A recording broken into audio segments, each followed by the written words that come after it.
Olá, estou aqui agora para gravar mais um vídeo de opiniões impopulares. Venho aqui hoje falar um pouco sobre esse assunto que eu sempre falo, né, que é o tratamento da dependência química e seus manejos, né, e de como se sucedem, né, esse desenvolvimento e toda essa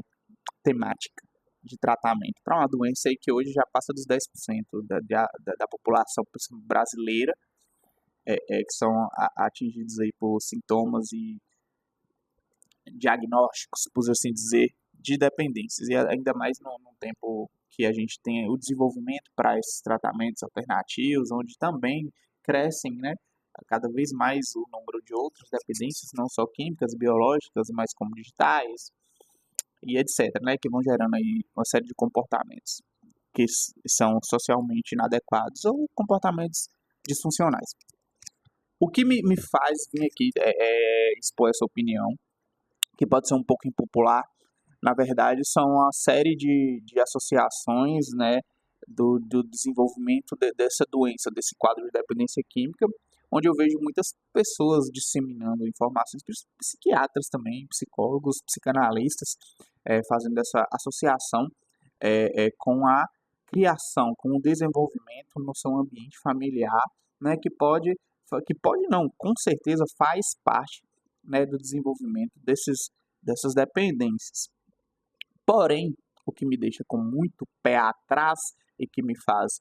às vezes, ficar um pouco preocupado com a forma como isso é exposto, é principalmente pessoas que vão lá falar e trazer regras de como você vai criar o seu filho, ou como você vai reeducar ou educar o seu filho, né? Com base nesse desenvolvimento, nas fases de desenvolvimento e de como você vai limitar essa criança e tal. Eu acho isso muito problemático. Você está, de forma objetiva, criando regras de como vai ser o desenvolvimento ou como você deve fazer o manejo do seu próprio filho. É lógico que todos nós sabemos que todo o desenvolvimento humano, né, da criança, das suas fases, né, de como ela vê o mundo, vem primeiramente do seu ambiente familiar e da cultura que é exercida dentro desse ambiente familiar. E é lógico, né, que isso vai ter sim impacto de como essa pessoa vai, né, entrar na sua fase adulta e, consequentemente, no resto da sua vida. E mais lógico ainda que sim, é algo de dentro das suas dependências, dos seus problemas, das suas crenças, das suas falhas cognitivas, como você pode falar em qualquer uma das abordagens, podem ter outras nomenclaturas para abordar esses desvios comportamentais, né, que também podem ser socialmente inadequados, mas que faz parte dessa estrutura que começa a ser construída, lógico, né, no seu âmbito familiar. Porém, a problemática toda você cagar regras de como você vai criar os seus filhos ou limitar os seus filhos, ou como ouvir no vídeo, como você vai traumatizar os seus filhos de propósito para que eles não venham a desenvolver comportamentos funcionais que possam levar a uma dependência química ou a outros tipos de desvios comportamentais. Não vou chamar de transtornos ainda. Porém, a gente tem que abrir o leque,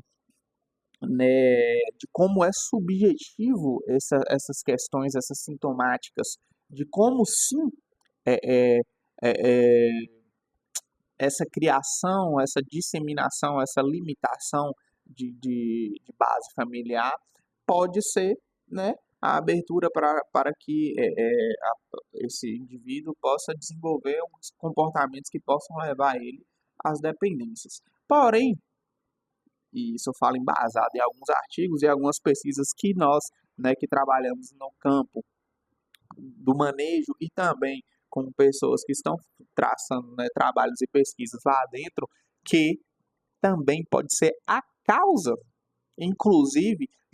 do desencadeamento desse processo de dependência química, né, os próprios traumas que são causados, né, muitas vezes inconscientemente ou inocentemente ou nas suas melhores intenções pelo seu âmbito familiar, seus pais, parentes, pessoas que estão presentes durante o desenvolvimento infantil dessa pessoa podem causar traumas e fazer com que ela corra para os seus vícios para tentar fugir um pouco dessa realidade que parece ser tão cruel com essa pessoa. E nada de querer cagar regras, são subjetividades. Então, quando a gente vai analisar a subjetividade, a gente vai ter que entrar em um contexto social. Como é que eu posso falar? Para um pai, né, que às vezes não tem condições de estar, né, abastecendo essa família com os suprimentos que são básicos para uma alimentação e o desenvolvimento, né? E aí essa criança vai ser exposta a alguns episódios estressores, como até a fome mesmo, a falta de acesso à educação de qualidade, à conscientização, né, a própria saneamento básico. Como é que eu vou falar para esses pais, para eles, né, estarem mais próximos do seu filho para entender e participar dessa criação, sendo que esse pai não tem a mínima condição de estar em casa porque ele está fora tentando buscar o sustento para que essa criança não morra de fome. Então é muito complexo eu ir na rede social para falar, né, cagar as regras, né, de como você vai criar o seu filho, de como é importante fazer o seu filho sofrer na infância para ele saber dar valor às suas coisas conquistadas, quando, né, essa base familiar, que é a maioria da população brasileira, né, está aí na luta para não morrer de fome. Então a gente tem que analisar muito socialmente e tomar muito cuidado com esse discurso coach, principalmente de quem está envolvido nesse manejo dessa pequena parte da população que sofre com esse tipo de problema, né, para a gente não cair nessa generalização e talvez, né,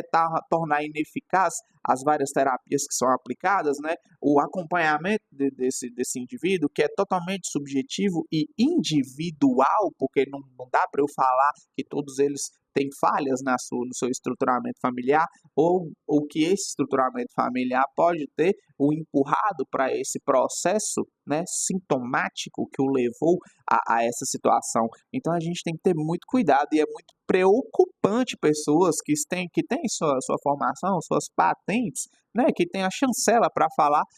trazer esse tipo de discurso para a rede social, para influenciar ou para tentar captar, né, pessoas para suas instituições, sejam elas privadas, financiadas pelo governo, de qualquer que seja. A gente tem que ter muito cuidado e a gente tem que começar a fazer mais conscientizações, né, principalmente na base, qual é o ambiente, né, que essas crianças vão ser formadas quando ela sai que ela tem esse primeiro contato social, geralmente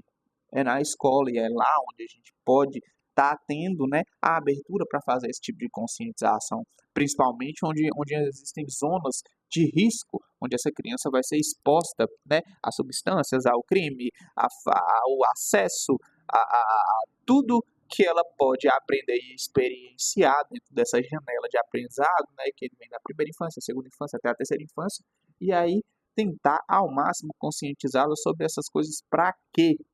né, para que todos os impactos dessa formação precária, para esse desenvolvimento precário dessa criança, não o leve ao caminho do vício e para que ela não precise depender mais para frente de se tratar de algo que poderia ser evitado com uma conscientização melhor, né? Não tirando a responsabilidade, né, do Estado de fornecer, né, melhores condições para que as famílias criem seus filhos, ou melhor conscientização para esses pais, mas também com agir diante dessa formação, né, desse indivíduo antes que não só a dependência química, mas outros problemas, né, decorrentes dessa estruturação precária venha de encontro com essa criança e que ela se encontre, né, em vulnerabilidade, certo? Então tome muito cuidado com esses discursos de coach, né? Analise situação por situação, porque se fosse tudo dentro dessa regra da criação, a gente teria um exército de robôs que são criados da mesma forma e não tem, né, o mínimo de personalidade para tentar, né, viver a sua vida e descobrir quem são, certo?